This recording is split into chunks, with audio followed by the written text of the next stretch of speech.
Hala Carla, lumabas ang totoong ugali. Jomar nagsisi. Mapagpalang araw mga kalinga. Alam mo na ba ang latest?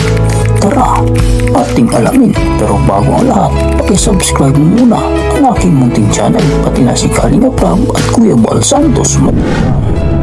Maraming salamat po. Mga kalingap, ngayong araw na ito ay muli natin bigyan ng reaction video ang tungkol sa love team nila Jomar at Carla. Alam kong napakarami sa ating mga viewers ang nag-aabang sa mga latest vlog nila Carla at Jomar. Kuhang-kuha talaga nila ang kilig ng madlang. Dahil si Carla ay wala talagang masabi si Kalinga Prab sa kanya, napakabait at masunurin at mataas ang respeto kay Kalinga Prab. Bagay na bagay naman silang dalawa ni Jomar dahil si Jomar ay napakabait at napaka-supportive din kay Carla. Marami na silang pinagsamahan at naging parte na ng pang-araw-araw na buhay ang bawat isa sa kanila. Sa pinaka-latest na vlog ni Kalinga Prab sa Jom Carl ay hindi niya akalain ang kanyang makikita. Sinong mag-aakala na lumabas ang totoong ugali ni Carla? At habang si Jomar ay nagsisi naman.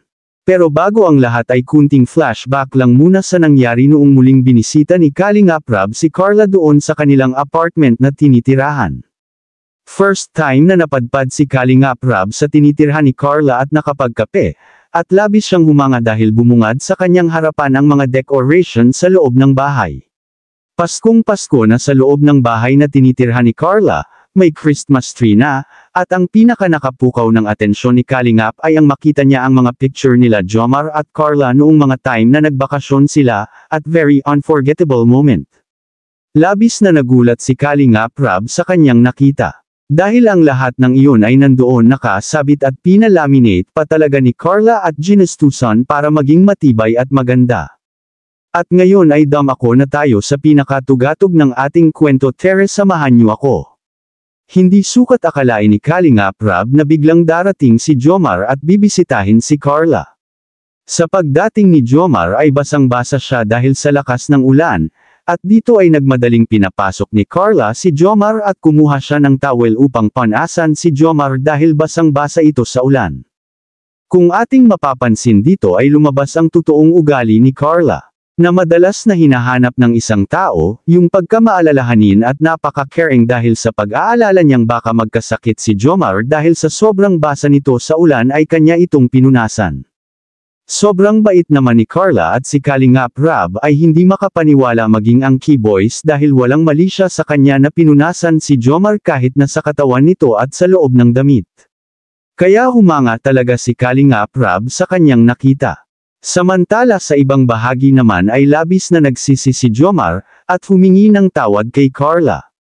Narito ang video, panoorin natin. Alam mo Carla, actually matagal ko na sanang plano to kaso yung naset kong date ngayong araw, medyo malakas naman yung ulan. Parang di tumutugma sa plano ko ay ang bihira yan.